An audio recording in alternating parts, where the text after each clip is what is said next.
नमस्कार मंडळी. तर बघा आपण ज्या ढिगाला बेजार झालो का ते ढीग पूर्णपणे पेटलाय आता, म्हणजे वाऱ्यामुळे पूर्ण पेटलाय. हे ढीग कशामुळे फुकून देण्यात माहिती आहे का? पुन्हा आपण जी रानाची साफसफाई केली का ते पुढे म्हणजे आपल्याला पुढे चढून आपल्याला पेरणी करायची नाही, पेरणीला अडचण येते, त्यामुळे आपल्याला पूर्ण साफसफाई करावं लागते आणि म्हणजे फुकून द्यावं लागतं. आता आपल्या सोयाबीनची पेरणी करायची ना, त्यामुळे आपले अटकू नये, म्हणजे जे टिपरं आहेत का ते टिपरं पेरणी यंत्रणामध्ये अटकतात म्हणून आपल्याला फुकून द्यायचे. ते पहा आता पूर्णपणे ढीग जळाला आहे आणि हे बेतारा करू लागला कशामुळं, हे वल्ला होता तरी पण आता पूर्णपणे पेटला. हे पा पूर्ण ढंढण जाळ लागलाय आणि वारं पण ह्या साईडला असल्यामुळे पूर्ण पेटला. हे पा कसा जाळ दिसायलाय, पूर्ण जाळ लागलाय, ढंढण पूर्ण पेटलाय. आता आपले टिपर पण वेचायचे झालेत काही, ते आता बाया पाणी प्यायला झाल्या, सुट्टी करायची पाणी प्यायला आणि आता घरी जायचंय.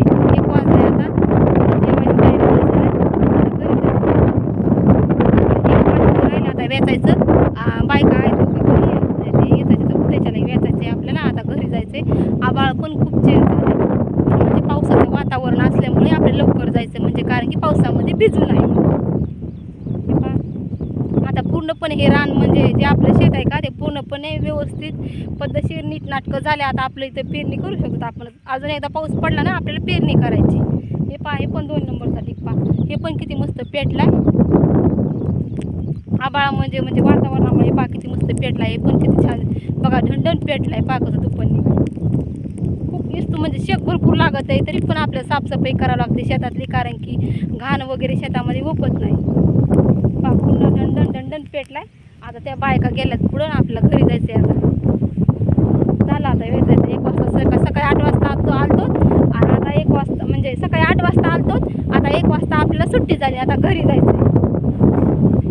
म्हणजे पाऊस पडल्यामुळे ऊन पण लागणं झाले पावसाच्या वातावरणामुळे, नाही तर म्हणजे उन्हाळा चालू होता ना तेव्हा खूप ऊन लागायचं. 1 वाजता असं वाटायचं कधी कधी घरी जावा, कधी कधी नाही, कधी कधी सावलीला बसावा, जेवण ते कधी करावं असं वाटायचं. पण पाऊस पडल्यामुळे वातावरण थंडगार झाले. शेतकऱ्याला काय महत्त्वाचं असते, फक्त पाऊस महत्त्वाचा असते. आणि आम्हाला पाऊस पडला तर खूपच आनंद झाला. आम्ही म्हणजे आता शेतामध्ये काम करत असताना आमच्या पायात चपला वगैरे काहीच नसतात, कारण की खूप थंडी लागतात पायाला. म्हणून आम्ही चपला त्या पूर्ण काढून ठेवतो आणि शेतामध्ये काम करतो. पूर्ण हात भरते ते पा चिखलानं, पूर्ण हात भरले.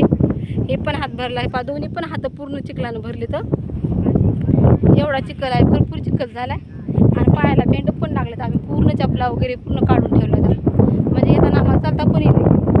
आता पाणी प्यायचं आहे, आम्हाला घरी जायचं आहे. आता रानावाल्या मालकीने म्हणायचं आम्हाला सुट्टी झाली, आता घरी सोडा.